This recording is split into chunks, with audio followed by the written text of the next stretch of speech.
વિદ્યાર્થી મિત્રો, અમારી યુટ્યુબ ચેનલમાં આપનું હાર્દિક સ્વાગત છે.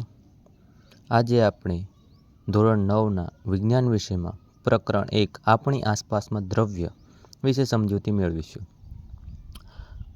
તો આપણી આસપાસ જેટલી પણ વસ્તુઓ છે, જેમ કે મોબાઈલ છે, પેન છે, ચોપડો છે, માટી છે, પાણી છે, દરેક વસ્તુઓ કોઈક સામગ્રીની, કોઈક પદાર્થની બનેલી છે. તો આ પદાર્થને વૈજ્ઞાનિકોએ દ્રવ્ય નામ આપ્યું છે કે બ્રહ્માંડની દરેક વસ્તુ જે સામગ્રીમાંથી બની છે તેને વૈજ્ઞાનિકોએ દ્રવ્ય નામ આપ્યું છે.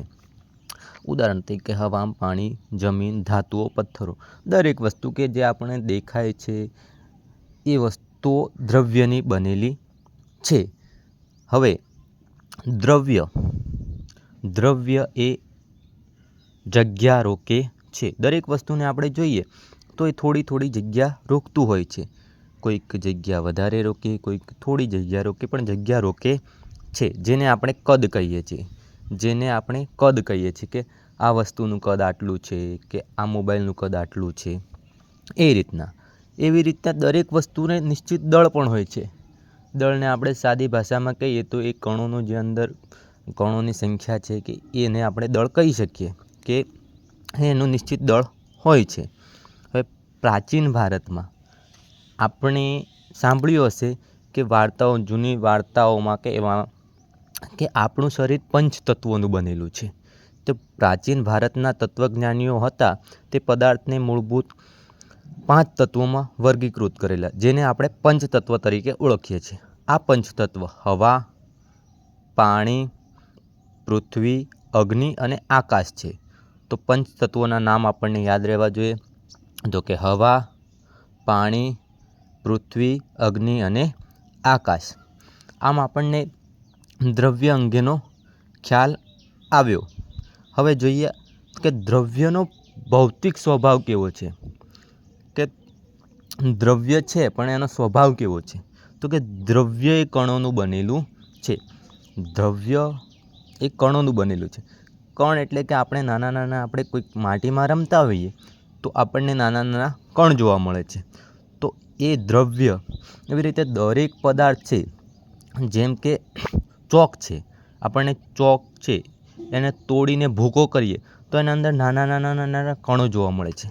તો આમ દરેક વસ્તુ એ નાના એ ઘન હોય, પ્રવાહી હોય કે વાયુ હોય, દરેક વસ્તુ એ નાના કણોનું બનેલું છે. દ્રવ્યના આ કણો ખૂબ સૂક્ષ્મ હોય છે, જેને આપણે અણુ તરીકે ઓળખીએ છીએ. આપણને જે દ્રવ્યના નાના કણો હોય છે આપણે એને કણ કહીએ, કે વિજ્ઞાનની ભાષામાં આપણે એને અણુ પણ કહીએ છીએ. હવે તો આ દ્રવ્યનો ભૌતિક સ્વભાવ થયો. હવે દ્રવ્યના કણોની લાક્ષણિકતાઓ શું છે? તો કે દ્રવ્યના કણો વચ્ચે ખાલી સ્થાનો એટલે કે અવકાશ રહેલો હોય છે. આપણી પુસ્તકમાં પ્રથમ મુદ્દો આપ્યો છે કે દ્રવ્યના કણો વચ્ચે ખાલી સ્થાન અવકાશ રહેલો હોય છે. કોઈ પણ આપણે કણો ગોઠવતા જઈએ, જેમ કે આપણે એક પ્રયોગ દ્વારા સમજી શકીએ કે એક આપણે ચોરસ બોક્સ લઈએ, તેમાં નાની લખોટીઓ લઈએ. હવે એ લખોટીઓ આપણને ખબર છે કણ ગોળાકાર છે, તો આપણે એને લખોટીઓને એક કણ સમજી લઈએ અને તેને એ ચોરસ બોક્સમાં ગોઠવીએ તો પણ વચ્ચે થોડી જગ્યા રહે છે. આમ કોઈ પણ રીતે કણ ગોઠવીએ તો એના વચ્ચે થોડો અવકાશ રહેલો હોય છે. બીજી વાત છે કે દ્રવ્યના કણો સતત ગતિશીલ છે. હવે આપણે આ વાત એક પ્રયોગ દ્વારા સમજી શકીએ કે આપણે પાણી છે તો પાણીની અંદર કોઈક રંગનું ટીપું નાખીએ. આપણે પાણીને કોઈ પણ ગરમ નથી કરવાનું, કંઈ જ નથી કરવાનું. આપણે પાણીને અંદર રંગનું ટીપું નાખીએ તો એ પછી રંગના ટીપાના કણો ધીરે આખા સમગ્ર પાણીમાં ફેલાઈ જશે. આ પ્રયોગ પરથી આપણને ખબર પડે છે કે દ્રવ્યના કણો સતત ગતિશીલ હોય છે. હવે દ્રવ્યના કણો જો ગતિશીલ હોય તો આપણને ખબર છે ગતિ હોય તો ગતિના કારણે એના અંદર ઉર્જા ઉત્પન્ન થાય. જે ઉર્જા ઉત્પન્ન થાય એને આપણે ગતિ ઉર્જા કહીએ છીએ. તો આમ દ્રવ્યના કણોની ગતિના કારણે એમાં ગતિ ઉર્જા થાય છે. હવે દ્રવ્યના કણો, ત્રીજો મુદ્દો છે દ્રવ્યના કણો એકબીજાને આકર્ષે છે. હવે આપણે ચોક છે, લોખંડ છે, બધાને અંદર કણો રહેલા છે. આપણે જો લોખંડને કે ચોકને તોડવાનો પ્રયત્ન કરીએ તો એ તૂટતું સરળતાથી નથી.